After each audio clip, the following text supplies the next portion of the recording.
Hello दोस्तों। Good evening. कैसे हो आप लोग सब? हम लोग फंडामेंटल राइट्स चैप्टर पढ़ रहे हैं और अभी तक हम लोगों ने इसके 5 लेक्चर कंप्लीट कर लिए हैं। आज हम लोगों का लेक्चर नंबर 6 है। लेक्चर नंबर 5 में हम लोगों ने आर्टिकल 19 तक पढ़ लिया था। आज हम लोग उससे आगे शुरू करेंगे। तो चलिए शुरू करते हैं आज का lecture. Fundamental right to equality. Right to fundamental right to equality तो हम लोगों ने पढ़ लिया था। आज है fundamental right to freedom. Fundamental right to freedom में कौन कौन से आर्टिकल्स आते हैं? Article 19, 20, 21, 22। Last lecture lecture number 5 में हम लोगों ने आर्टिकल 19 तक पढ़ लिया था। आर्टिकल 19 क्या था? आर्टिकल 19 था right to freedom of speech and expression, right to assembly, right to movement, right to residence, right to occupation. तो इसमें टोटल 6 पार्ट्स हैं आर्टिकल 19 के। तो वो हम लोगों ने पढ़ लिए थे। आज आर्टिकल 20 शुरू करते हैं। आर्टिकल 20। आर्टिकल 20 का कहता है? आर्टिकल 20 कहता है protection protection in respect protection in respect of conviction for offence. ये आर्टिकल 20 जो है वो प्रोटेक्शन देता है अ, इसमें कॉन्विक्शन में। और कॉन्विक्ट कौन करता है? कोर्ट करता है। तो सपोज करिए कि अगर कोई क्राइम कहीं कमिटेड होता है, कोई कमिट होता है, क्राइम कहीं पे होता है, तो सबसे पहले पुलिस उस एक्यूज्ड को पकड़ के कोर्ट के सामने पेश करती है। फिर कोर्ट में उसका ट्रायल चलता है।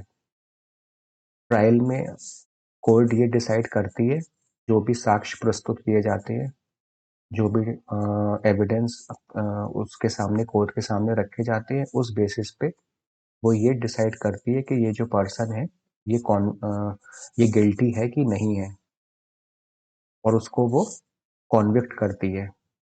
तो ये जो आर्टिकल है ये पर्सन को प्रोटेक्शन देता है कॉन्विक्शन में। तो क्या क्या प्रोटेक्शन मिली हुई है? 3 प्रोटेक्शन पर्सन को मिली हुई है। पहली क्या है? No ex post facto law.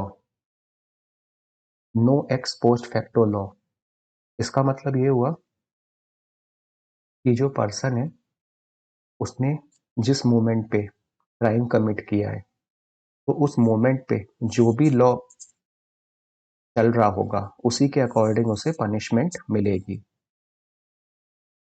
मतलब ऐसा नहीं होगा कि जो पनिशमेंट है वो उसे किसी पिछले लॉ या पुराने लॉ के अकॉर्डिंग मिले। जिस मोमेंट पे जिस डेट को क्राइम कमिट हुआ है, तो उस मोमेंट पे उस डेट को जो भी कानून के तहत जो पनिशमेंट प्रिस्क्राइब की गई है, वही उस पर्सन को कोर्ट वही पनिशमेंट देगा, ना कि किसी पुराने लॉ के अकॉर्डिंग। तो इसका मतलब ये हुआ conviction for violation of a law in force at the time of the act is committed and penalty will be enforced as per the law। और पेनल्टी जो है वो जो भी लॉ बोलता है उसके अकॉर्डिंग लगाई जाएगी उस पर्सन पे। और ये जो प्रोटेक्शन है ये क्रिमिनल केस में मिली हुई है। क्रिमिनल केस, जो सिविल केसेस होते हैं, सिविल केसेस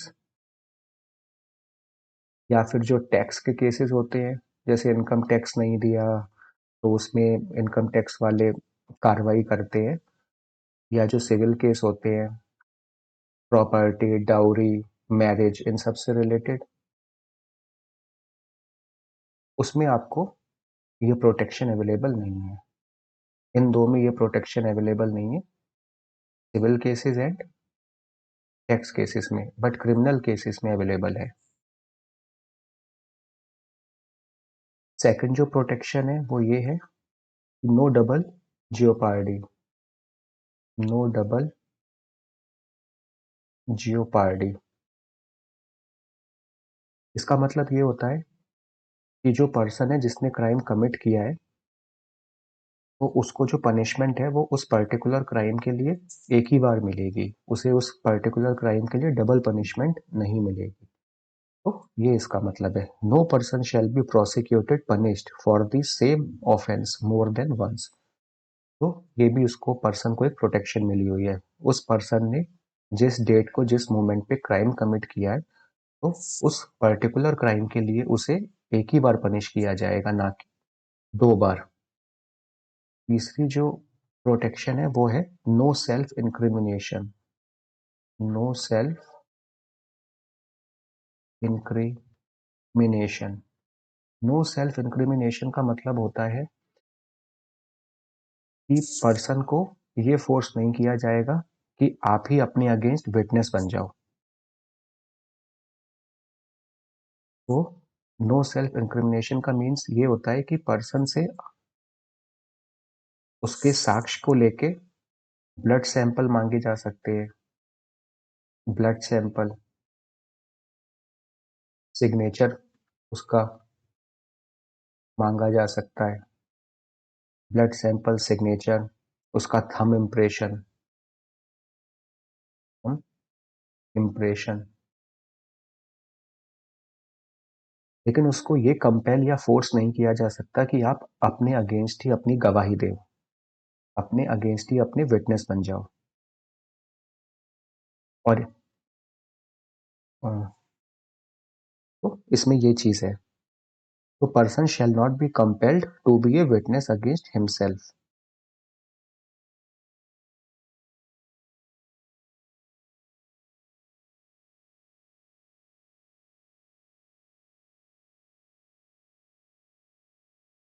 और ये जो प्रोटेक्शन है जो मैंने आपको सेकंड वाली बताई, no double jeopardy, the protection against double jeopardy is available only before a court and judicial tribunal. ये जो प्रोटेक्शन है ये कोर्ट या फिर जो जुडिशियल ट्रिब्यूनल्स होते हैं,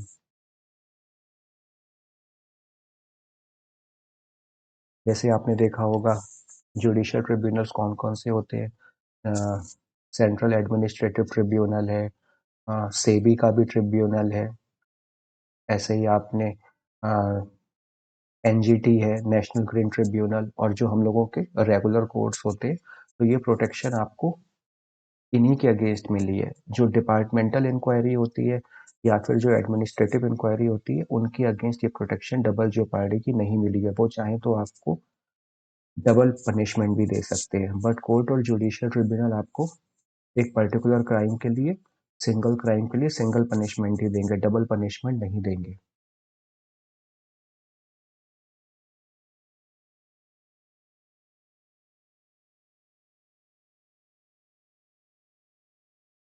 और जो लास्ट हम लोगों ने नो सेल्फ इंक्रिमिनेशन, इसमें भी जो है वो सिविल केसेस में ही, civil sorry criminal cases, criminal cases में ही आपको प्रोटेक्शन मिली हुई है, सिविल और बाकी केसेस में प्रोटेक्शन नहीं मिली है नो सेल्फ इंक्रिमिनेशन की, to be a witness against himself. तो ये जो प्रोटेक्शन है ये आपको क्रिमिनल केसेस में ही मिली है, सिविल एंड अदर केसेस में नहीं मिली है। नेक्स्ट जो है वो है हम लोगों का article number 21।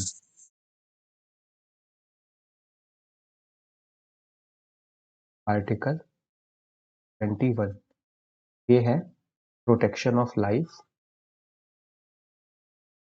Protection of life and personal liberty,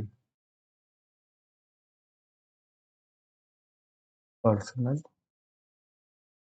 liberty, liberty means freedom, protection of life and personal liberty. Article 21 तो ये जो है ये कहता है कि no person shall be deprived of his life personal liberty except according to procedure established by law. इसमें जो सबसे इम्पोर्टेंट वर्ड है वो है procedure established, procedure established by law.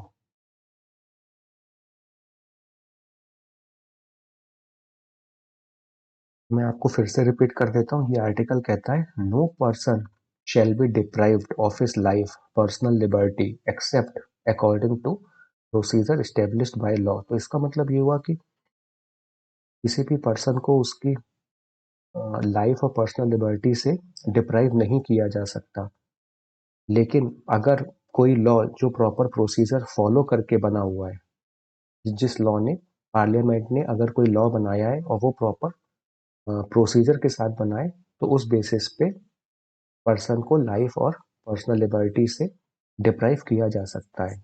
इस आर्टिकल की जो लिटरल डेफिनेशन है वो ये है। तो जो गोपालन केस है, ए के गोपालन केस, ए के गोपालन केस ये कब हुआ था? ये 1950 में हुआ था। 1950 में ए के गोपालन केस हुआ था। तो उसमें जो सुप्रीम कोर्ट है हम लोगों का, सुप्रीम कोर्ट, उसने ये नैरो जो डेफिनेशन है, नैरो इंटरप्रिटेशन है, उसी को रीइटरेट किया था, उसी को बोला था। सुप्रीम कोर्ट ने इसकी नैरो इंटरप्रिटेशन दी थी। Supreme Court gave narrow interpretation, interpretation. Supreme Court gave narrow interpretation of article 21 right to life. Article 21 को हम लोग राइट टू लाइफ भी बोलते हैं, right to life. Supreme Court ने यही कहा था कि अगर कोई पार्लियामेंट लॉ बनाती है और वो जो लॉ है वो प्रॉपर प्रोसीजर फॉलो करके बनाया जाता है, तो उस लॉ के तहत जो पार्लियामेंट ने लॉ बनाया है उसके तहत जो गवर्नमेंट है, जिसको हम लोग एग्जीक्यूटिव भी बोलते हैं, जो एग्जीक्यूटिव है गवर्नमेंट, वो पर्सन को उसकी लाइफ और पर्सनल लिबर्टी से डिप्राइव कर सकती है। उसका जो फंडामेंटल राइट है, राइट टू लाइफ, उससे गवर्नमेंट डिप्राइव कर सकती है। तो ये जो सुप्रीम कोर्ट ने इसका नैरो इंटरप्रिटेशन किया था आर्टिकल 21 का। लेकिन मेनका गांधी केस में, मेनका गांधी केस ये 1978 में हुआ था। मेनका गांधी केस, मेनका गांधी, मेनका गांधी केस में सुप्रीम कोर्ट ने क्या कहा था? मेनका गांधी केस में Supreme Court gave wider interpretation, Supreme Court gave wider interpretation of article 21 right to life. Supreme Court ने मेनका गांधी केस में कहा था कि ये जो प्रोसीजर इस्टेब्लिश्ड बाय लॉ है, अगर उसने ये कहा था कि कोई भी लॉ अगर पार्लियामेंट बनाती है और उसको पार्लियामेंट ने प्रॉपर प्रोसीजर के साथ ही बनाया है, लेकिन तब भी वो लॉ अगर अनरीजनेबल है, अनरीजनेबल है, अनफेयर है, अनजस्ट है, तो उसको जो सुप्रीम कोर्ट है वो स्ट्रक डाउन कर देगी, क्योंकि वो फंडामेंटल राइट टू लाइफ को एनक्रोच करता है। तो सुप्रीम कोर्ट ने जो अपना मेनका गांधी केस में 1978 में जजमेंट दिया था, उसमें उसने AK गोपालन वाले केस के जजमेंट को ओवर रूल कर दिया था। Overruled its judgment in overruled its judgment. जो उसने गोपालन केस में सुप्रीम कोर्ट ने जजमेंट दिया था, उसको सुप्रीम कोर्ट ने ओवर रूल कर दिया था मेनका गांधी केस में। और सुप्रीम कोर्ट ने कहा था कि पार्लियामेंट कोई भी कानून बनाती है, लॉ बनाती है, अगर वो अनरीजनेबल है, अनफेयर है, अनजस्ट है, तो उसको वो स्ट्रक डाउन कर सकती है। तो सुप्रीम कोर्ट ने wider definition, wider interpretation article 21 की दी थी। और एक तरीके से जो प्रोसीजर एस्टेब्लिश्ड बाय लॉ है, procedure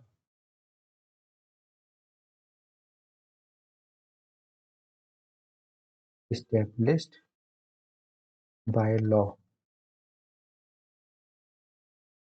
due process of law, due process of law. ये जो है ड्यू प्रोसेस ऑफ लॉ, ये अमेरिकन कॉन्स्टिट्यूशन में ड्यू प्रोसेस ऑफ लॉ है। इसमें यही बोलते हैं कि जो लॉ है वो रीजनेबल, फेयर और जस्ट होना चाहिए। तो सुप्रीम कोर्ट ने एक तरीके से अमेरिकन कॉन्स्टिट्यूशन का जो ये कॉन्सेप्ट है ड्यू प्रोसेस ऑफ लॉ, इसको एक तरीके से इसको एम्फोसाइज किया। उसने कहा कि भले ही पार्लियामेंट ने प्रॉपर प्रोसीजर फॉलो की हो लॉ बनाते टाइम, लेकिन अगर वो लॉ अनरीजनेबल, अनफेयर, अनजस्ट है, तो हम उसको स्टेप डाउन कर सकते हैं। और इसमें सुप्रीम कोर्ट ने एक तरीके से अमेरिकन कॉन्स्टिट्यूशन का जो कॉन्सेप्ट है ड्यू प्रोसेस ऑफ लॉ, इस चीज को एम्फोसाइज किया था।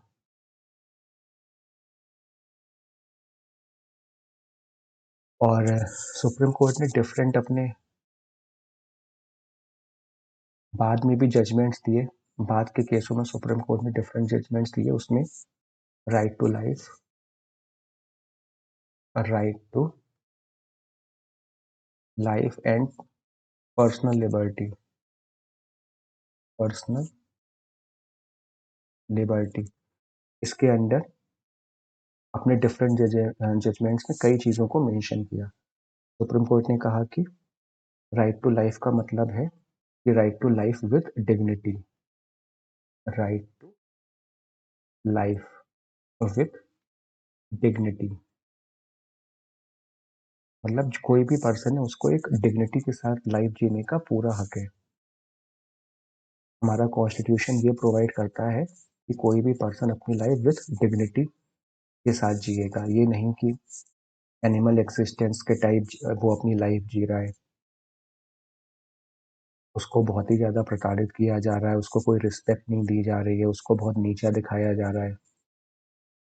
तो सुप्रीम कोर्ट ने कहा कि ये सब नहीं होगा। हर एक को डिग्निफाइड लाइफ जीने का पूरा हक है इस आर्टिकल के अंडर। देन उसने अपने एक जजमेंट में ये भी कहा था कि राइट टू लाइफ के अंदर right to health, privacy, shelter, right to health, privacy, shelter, livelihood, ये चीज भी उसने मेंशन की थी। उसने कहा था कि हर पर्सन को राइट टू लाइफ के अंदर ये अधिकार है कि वो एक हेल्दी वे में अपनी लाइफ जिए। गवर्नमेंट उसकी हेल्थ का भी ध्यान रखे, community health centre, primary health centre, अच्छे हॉस्पिटल्स बनाए, जिससे कि उसे अगर वो कभी बीमार पड़ता है तो उसे अच्छा ट्रीटमेंट मिल सके। या तो फ्री में या फिर बहुत ही कम दामों में। तो right to health, right to privacy, उसकी हर इंसान की, अब उसकी एक अपनी जो प्राइवेसी है उसका भी ध्यान रखा जाए।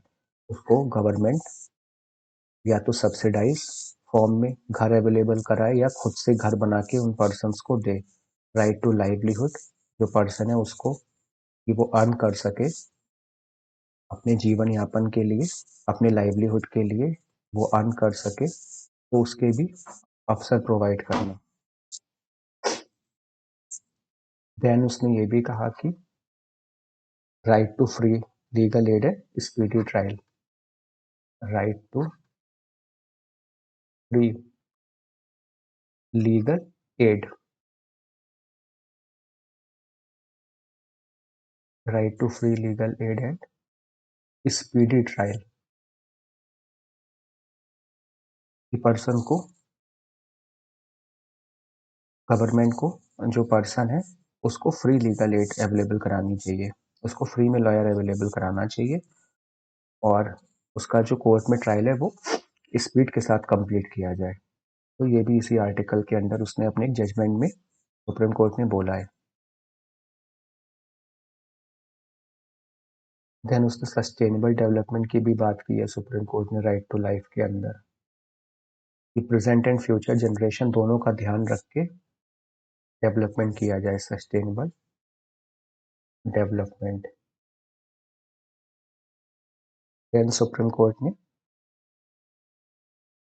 इवन ये तक कहा है कि राइट टू स्लीप, ये भी राइट टू लाइफ के अंदर सुप्रीम कोर्ट ने राइट टू स्लीप को भी एम्फोसाइज किया है। Right against inhuman treatment, right against inhuman treatment, किसी के साथ भी बुरा बर्ताव नहीं किया जाएगा। Right against inhuman treatment. Then right to social and economic justice,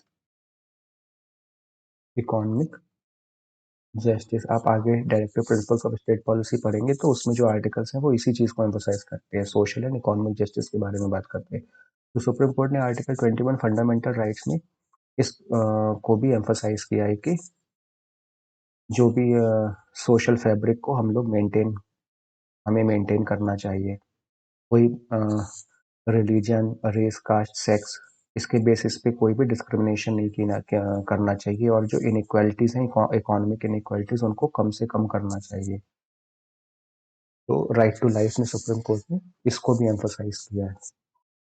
next जो है वो है हम लोगों का आर्टिकल 21 है।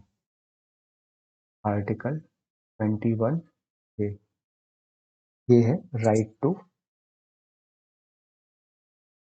Education, right to education. ये जो आर्टिकल है ये 86 कॉन्स्टिट्यूशनल अमेंडमेंट एक्ट 2002 में, जब पार्लियामेंट ने 86 कॉन्स्टिट्यूशनल अमेंडमेंट एक्ट 2002 किया, तब उसने ये नया आर्टिकल राइट टू एजुकेशन ये इंट्रोड्यूस किया। The state shall provide free compulsory education to all children between the age group of 6 to 14 years। तो ये जो आर्टिकल ये कहता है कि गवर्नमेंट जो है वो 6 साल से लेके 14 साल तक के सभी बच्चों को free and compulsory education, free and compulsory, free and compulsory education to all children between the age groups of 6 and 14 years।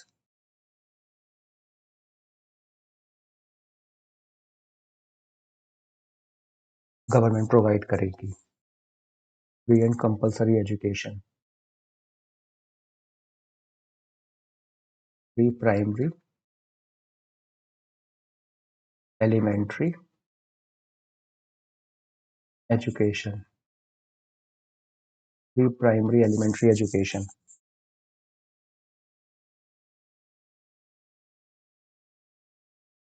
1992 में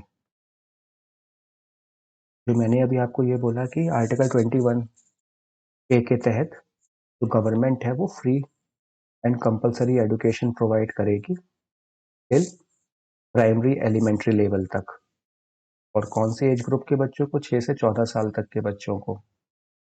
लेकिन 1992 में सुप्रीम कोर्ट ने अपने एक फैसले में कहा था, तब उसने ये जो बोला था वो आर्टिकल 21 राइट टू लाइफ के अंडर बोला था। 1992 में सुप्रीम कोर्ट ने ये कहा था कि गवर्नमेंट को जो प्राइमरी एलिमेंट्री एजुकेशन है वो भी गवर्नमेंट को प्रोवाइड करनी चाहिए, और हायर एजुकेशन भी, जैसे इंजीनियरिंग हो गई, मेडिकल हो गया, इसकी भी एजुकेशन गवर्नमेंट को ही प्रोवाइड करनी चाहिए। तो बाद में 1993 में सुप्रीम कोर्ट ने अपने इस जजमेंट को 1992 के जजमेंट को ओवर रूल्ड कर दिया था। Supreme Court overruled its judgment. इसमें सुप्रीम कोर्ट ने कहा था 1993 के जजमेंट में, under article 21 right to life, कि गवर्नमेंट को फ्री एंड कंपलसरी एजुकेशन देनी चाहिए प्राइमरी एंड एलिमेंट्री लेवल तक। और अगर गवर्नमेंट के पास जो रिसोर्सेज हैं वो अलाउ करते हैं तो वो आगे भी एजुकेशन फ्री में दे सकती है। लेकिन उसने रिसोर्स की कंडीशन लगा दी थी। उसने कहा था अगर गवर्नमेंट के इकोनॉमिक रिसोर्स और बाकी मटेरियल रिसोर्स ये अलाउ करते हैं कि वो एलिमेंट्री प्राइमरी एजुकेशन के बाद भी हायर एजुकेशन में अगर फ्री कर सकती है तो वो अपने रिसोर्स के अकॉर्डिंग कर सकती है। लेकिन 92 के जजमेंट में उसने सबके लिए free and compulsory education, free education की बात की थी till higher education.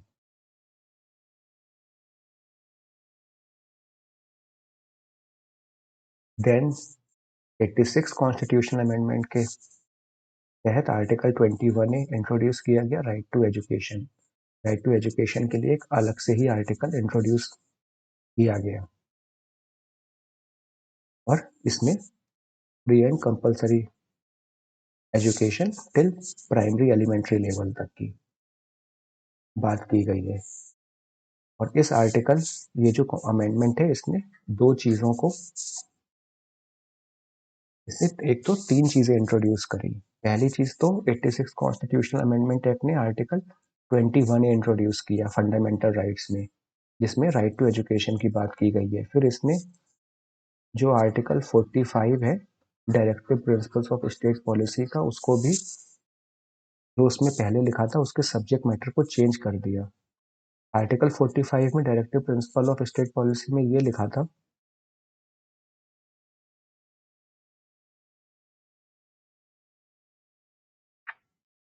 State shall provide early childhood care and education for all children until they complete the age of 6 year. तो पहले जो लिखा था कि आर्टिकल 45 में कि स्टेट बच्चों को फ्री में एजुकेशन प्रोवाइड करेगी, तो उसका सब्जेक्ट मैटर चेंज करके इस अमेंडमेंट के अंडर ये कर दिया कि state shall provide only early childhood care and education for all children until they complete the age of 6 year.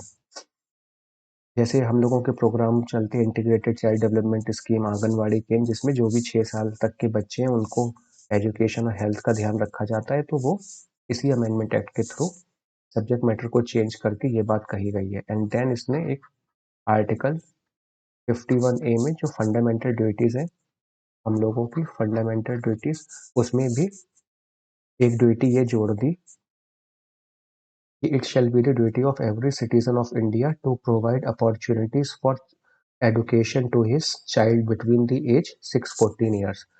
तो इसी अमेंडमेंट के अंदर फंडामेंटल ड्यूटीज जो हमारी आर्टिकल 51A में है, उसमें एक फंडामेंटल ड्यूटी ये ऐड कर दी कि it shall be the duty of every citizen of India to provide opportunity for education to his child between the age 6 years and 14 years। ये फंडामेंटल ड्यूटी भी add कर दी।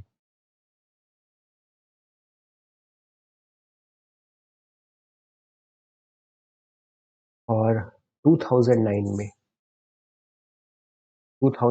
में ये जो आर्टिकल 21A है, इसी के तहत सुप्रीम पार्लियामेंट ने राइट टू एजुकेशन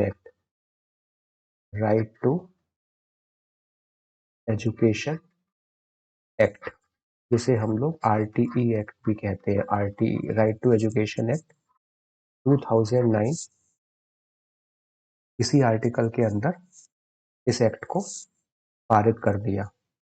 और ये जो एक्ट है ये 1 अप्रैल 2010 से इम्प्लीमेंट हो गया, इम्प्लीमेंटेड। तो राइट टू एजुकेशन एक्ट जो है 2009 वो 1 अप्रैल 2010 से इम्प्लीमेंट हो गया। और ये जो राइट टू एजुकेशन एक्ट है ये इस आर्टिकल के तहत बनाया गया है, article 21A right to education को इम्प्लीमेंट कराने के लिए right to education act Parliament ने पास किया। देन जो है वो नेक्स्ट हम लोगों का आर्टिकल 22 है, protection against arrest and detention. Article 22, protection against arrest and detention, protection against arrest and detention. तो देखिए जो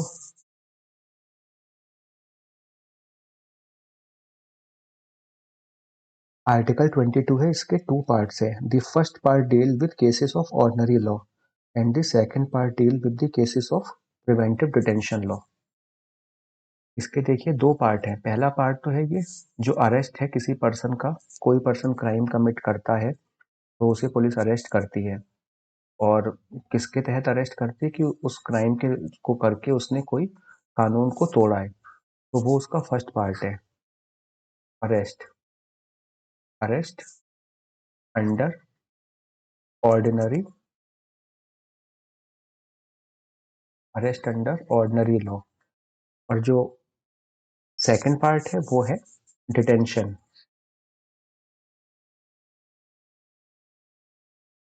डिटेंशन, प्रिवेंटिव डिटेंशन।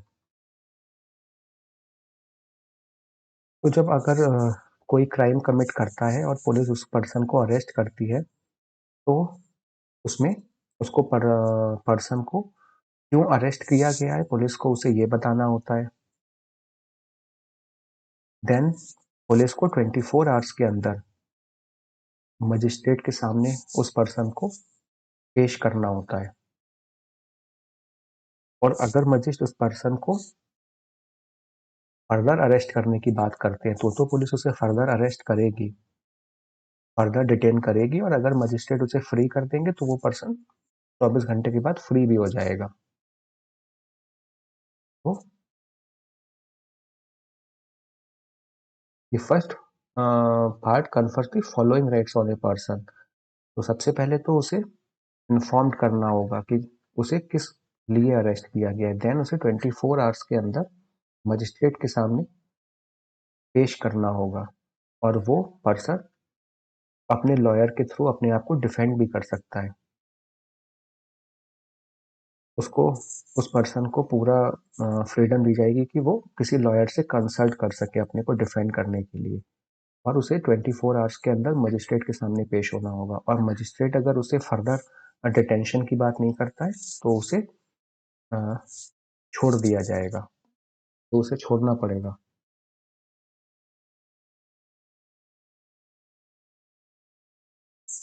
देन जो प्रिवेंटिव डिटेंशन है, प्रिवेंटिव डिटेंशन में ये है कि detention of a person can not exceed 3 months. इसमें जो पर्सन है उसको अगर पुलिस डिटेन करेगी प्रिवेंटिव डिटेंशन में तो 3 मंथ्स तक उसे डिटेन करके रख सकती है, और 3 मंथ से ऊपर अगर पुलिस को उस पर्सन को डिटेन करना है तो उसे एडवाइजरी बोर्ड एडवाइजरी बोर्ड जो हाई कोर्ट के जजेस से बना होता है, हाई कोर्ट जजेस, अगर एडवाइजरी बोर्ड उसको अलाउ करेगा तभी वो 3 मंथ से ऊपर पर्सन को डिटेन किया जा सकता है, वरना उसे डिटेन फर्दर नहीं किया जा सकता।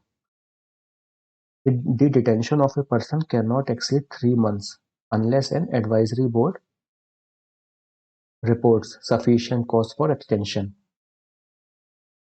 The grounds of detention should be communicated to the detainee. इसमें भी जो डिटेंशन है उसमें उस इंसान को क्यों डिटेन किया गया है वो बताना पड़ेगा। And the detainee should be afforded an opportunity to make a representation against the detention order. तो डिटेनू को ये opportunity Detainee should be afforded an opportunity to make a representation against the detention order. इसमें भी उसको opportunity दी जाएगी कि वो represent कर सके डिटेंशन ऑर्डर के अगेंस्ट। तो एक तरीके से ये वाला जो है इसमें यूनिटिव डिटेंशन की बात की गई है, यूनिटिव डिटेंशन, और ये जो है ये preventive detention, preventive detention. Punitive detention में यही होता है कि कोई ऑर्डिनरी कानून है उसको तोड़ के किसी ने कोई अपराध किया है, तो जब पुलिस उस पर्सन को पकड़ेगी तो उसमें ये जो हम लोगों ने 4 पॉइंट्स मेंशन किए हैं तो ये पुलिस उसके साथ इन पॉइंट्स को फॉलो करती है। और फिर कोर्ट जो है अगर वो कोर्ट में ट्रायल चलता है और ट्रायल के बाद अगर कोर्ट को प्रूफ मिलता है कि हाँ इसने अपराध किया है तो उसे कॉन्विक्ट करके पनिशमेंट दे दी जाती है। तो इसमें जो पनिशमेंट है वो जब उसका ट्रायल चलता है कोर्ट देखता है प्रूफ के साथ उसे पनिशमेंट देता है।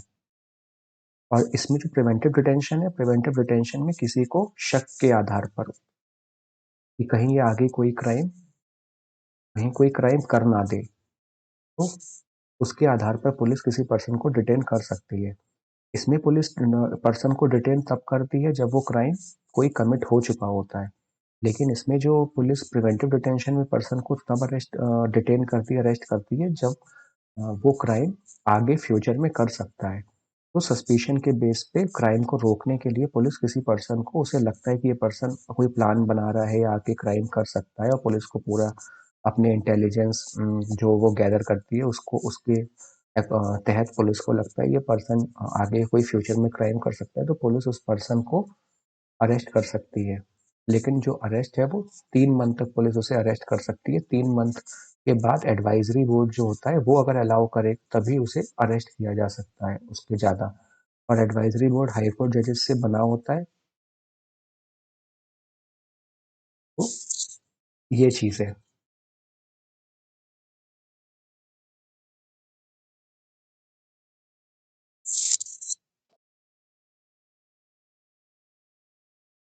जो प्रिवेंटिव डिटेंशन का लॉ है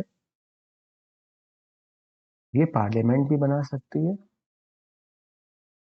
parliament and state legislature, state legislature, ये दोनों लोग प्रिवेंटिव डिटेंशन का लॉ बना सकते हैं। पार्लियामेंट ने कौन कौन से लॉ बनाए हैं? पार्लियामेंट ने जैसे terrorist and disruptive activities act बनाया था 1985 में, जो 1995 में उसे हटा दिया गया था। ऐसे ही पोटा बनाया था, प्रिवेंशन ऑफ टेररिज्म एक्ट 2002, और इसे 2004 में खत्म कर दिया गया था। ऐसे ही जो एनडीपीएस एक्ट है, narcotic drugs psychotropic substance act 1988, ये तो अभी भी चल रहा है। इन दोनों एक्ट को तो खत्म कर दिया गया है, और अभी ये भी चल रहा है unlawful activities prevention act 1967 UAPA, ये दोनों एक्ट अभी भी चल रहा है, इन दोनों को खत्म कर दिया गया है। तो ये सब प्रिवेंटिव डिटेंशन के अंडर ये गवर्नमेंट ने, पार्लियामेंट ने लॉ बनाए हैं। स्टेट लेजिस्लेचर भी प्रिवेंटिव डिटेंशन के अंदर for the security of the state उसके तहत लॉ बना सकता है। और पार्लियामेंट जो है वो एक्सक्लूसिव लॉ बना सकती है किसके लिए?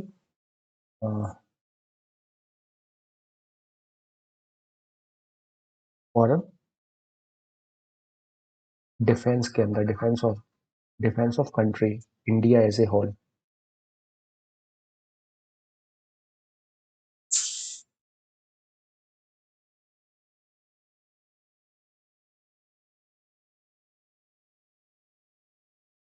Preventive foreign affairs, security of India and defence.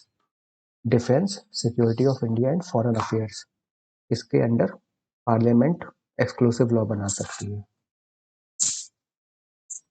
Defence, security of India and foreign affairs. ये जो 3 क्राइटेरिया है, इसके तहत सिर्फ पार्लियामेंट्री लॉ बना सकती है, लेकिन जो सिक्योरिटी ऑफ स्टेट है उसके तहत पार्लियामेंट और स्टेट लेजिस्लेचर दोनों लॉ बना सकते हैं। लेकिन ये जो 3 चीज़ें हैं, defence of India, security of India and foreign affairs, इसके लिए सिर्फ पार्लियामेंट्री लॉ बना सकती है, लेकिन बाकी चीज़ों के लिए पार्लियामेंट और स्टेट लेजिस्लेचर दोनों लॉ बना सकते हैं। तो ठीक है फ्रेंड्स, ये था हम लोगों का राइट टू फ्रीडम। आज हम लोगों ने राइट टू फ्रीडम कंप्लीट कर लिया। तो हम लोगों ने आज 3 आर्टिकल कंप्लीट करे, आर्टिकल नंबर 20, 21 एंड 22, और लेक्चर 5 में हम लोगों ने राइट टू फ्रीडम का आर्टिकल 19 कंप्लीट कर लिया था। नेक्स्ट लेक्चर, लेक्चर नंबर 7 में हम लोग राइट अगेंस्ट एक्सप्लॉयटेशन पढ़ेंगे, और उसमें कौन से आर्टिकल है? आर्टिकल 23, 24, राइट अगेंस्ट एक्सप्लॉयटेशन में। आज के लेक्चर को यहीं ख़त्म करते हैं। आप लोगों को कोई भी डाउट हो तो आप मुझे कमेंट सेक्शन में पूछ सकते हैं, और ऐसे ही अपना लव कोऑपरेशन बनाए रखिएगा। और आप लोगों का कोई भी फीडबैक या सजेशन है तो वो भी आप मुझे कमेंट करके बता सकते हैं। ठीक है फ्रेंड्स, ध्यान रखिए आप लोग भी अपना। Thank you so much.